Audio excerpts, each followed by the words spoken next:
اعوذ باللہ من الشیطان الرجیم بسم اللہ الرحمن الرحیم۔ ویڈیو شروع کرنے سے پہلے آپ ایک بار درود شریف پڑھ لیں۔ حضرت ابو ہریرہ رضی اللہ عنہ نے یہ حدیث بیان فرمائی ہے کہ انہوں نے نبی کریم صلی اللہ علیہ وسلم سے سنا، حضور صلی اللہ علیہ وسلم نے فرمایا کہ بنی اسرائیل میں 3 شخص تھے، ایک افسر، دوسرا اندھا اور تیسرا گنجا۔ اللہ تعالیٰ نے چاہا کہ ان کا امتحان لے، چنانچہ اللہ تعالیٰ نے ان کے پاس ایک فرشتہ بھیجا۔ فرشتہ پہلا افسر کے پاس آیا اور اس سے پوچھا، تمہیں سب سے زیادہ کیا چیز پسند ہے؟ اس نے جواب دیا کہ اچھا رنگ اور اچھی جلد، کیونکہ لوگ مجھ سے گھن کھاتے ہیں۔ فرشتے نے اس کے اوپر ہاتھ پھیرا اور اس کی بیماری دور ہو گئی اور اس کا رنگ بھی خوبصورت ہو گیا اور جلد بھی اچھی ہو گئی۔ فرشتے نے پوچھا، تمہیں کس طرح کا مال زیادہ پسند ہے؟ اس نے کہا کہ اونٹ۔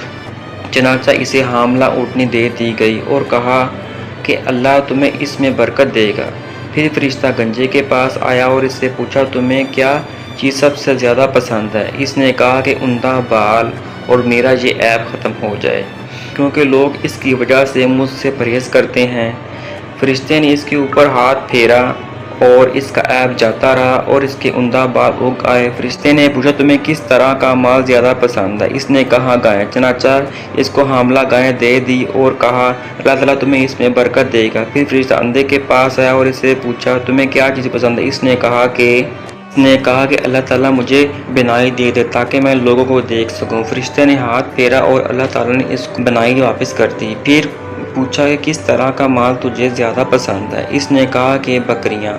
فرشتے نے اسے حاملہ بکری دے دی۔ پھر تینوں جانوروں کے بچے پیدا ہوئے۔ کچھ عرصے کے بعد اتنی برکت ہوئی کہ افسر کے اونٹوں سے اس کی وادی بھر گئی اور گنجے کے گائے بیل سے اس کی وادی بھر گئی اور اندھے کی بکریوں سے اس کی وادی بھر گئی۔ پھر فرشتہ انسانی شکل میں افسر کے پاس آیا اور کہا کہ میں ایک مسکین آدمی ہوں، سفر کا تمام سامان ختم ہو چکا ہے اور آج اللہ تعالیٰ کے سوا کسی سے مقصد کی توقع نہیں، لیکن میں تم سے ایک اس ذات کا واسطہ دے کر جس نے تمہیں اچھا رنگ اور اچھی جلد اور مال عطا کیا ہے، ایک اونٹ کا سوال کرتا ہوں جس سے میرے سفر کی ضرورت پوری کر سکوں۔ اس نے فرشتے سے کہا کہ حقوق اور بہت سے ہیں۔ فرشتے نے کہا کہ غالباً میں تمہیں پہچانتا ہوں، کہیں تمہیں افسر کی بیماری نہیں تھی جس کی وجہ سے لوگ تم سے گھن کھایا کرتے تھے؟ تم ایک فقیر تھے، پھر اللہ تعالیٰ نے یہ چیزیں تمہیں عطا کیں۔ اس نے کہا کہ یہ ساری دولت تو پشت در پشت چلتی آ رہی ہے۔ فرشتے نے کہا کہ اگر تم جھوٹے ہو تو اللہ تعالیٰ تمہیں اپنی اصل حالت میں لوٹا دے۔ پھر فرشتہ گنجے کے پاس انسانی شکل میں آیا اور اس نے بھی وہی بات کہی اور اس نے وہی جواب دیا۔ فرشتے نے کہا کہ تم جھوٹے ہو، اللہ تعالیٰ تمہیں اپنی پہلی حالت میں لوٹا دے۔ اس کے بعد فرشتہ اندھے کے پاس آیا اور کہا کہ میں ایک مسکین آدمی ہوں اور مسافر ہوں، سفر کے تمام اسباب ختم ہو چکے ہیں اور اللہ تعالیٰ کے سوا کسی سے مقصد کا توقع نہیں۔ میں تم سے اس ذات کا واسطہ دے کر جس نے تمہیں بصارت دی ایک بکری مانگتا ہوں جس سے میں اپنے سفر کی ضرورت پوری کر سکوں۔ اندھے نے جواب دیا کہ واقعی میں اندھا تھا اور اللہ تعالیٰ نے مجھے بصارت عطا فرمائی، اور واقعی میں فقیر تھا اور اللہ تعالیٰ نے مجھے مالدار بنایا۔